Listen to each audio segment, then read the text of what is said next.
இன்னைக்கு என்ன சமையல் பார்க்கலாமா? வழக்கம் போல் சுட சுட தான், வெறும் சோறு இல்லை. இன்றைக்கி வந்து ஃப்ரைட் ரைஸ். ஆக்சுவலாக மஷ்ரூம், கேப்சிகம், பேபிகார்ன் எல்லாமே இருந்துச்சு.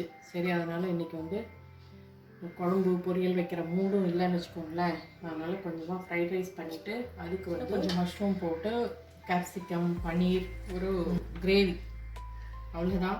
சாரி, நேற்றுக்கு வீடியோ எடுத்தோம், வெளியில் போய் சாப்பிட்டோம். வீடியோ எடுத்தோம், ஆனால் அதை எடிட் பண்ணி போடுற அளவுக்கு கூட டைமும் இல்லை. ரொம்ப டயர்டும் ஆயாச்சுன்னு வச்சுக்கோங்களேன். ஆக்சுவலாக ரீசெண்டாக நான் அங்கே போனேன், இங்கே போனேன், பிஸியாக இருக்கேன் அப்படின்னு சொல்கிறேன் இல்லையா. அதுக்கு காரணம் என்னென்னா, நேற்று எங்கள் பையனோட பர்த்டே, அதுக்காக தான் வெளியில் போய் சாப்பிட போகணும் லஞ்சு. அந்த அன்றைக்கே சொல்லணும்னு தான் நான் ட்ரை பண்ணேன். அது சொல்லியும் இருக்கேன், அந்த வீடியோ போட முடியல என்னால். பையனுக்கு மேரேஜ் ஏப்ரல் 16th. அதுக்கான வேலைகள், அதுக்கான பர்ச்சேஸ், அதை இன்விடேஷன் பிரிண்ட் பண்ணுறது, இன்விடேஷன் டிஸ்ட்ரிபியூட் வெளியூருக்கு கொடுக்கறது, இந்த மாதிரி வேலையில் தான் இந்த ஒரு வாரமாக ரொம்ப, ஒரு வாரம் இல்லை, ஒரு மாதமாகவே கொஞ்சம் பிஸியாகவே இருந்தது. காரணம் அதுதான். இனிமேலும் அப்படி தான், இன்னும் ரொம்ப பிஸியாக இருக்கும்.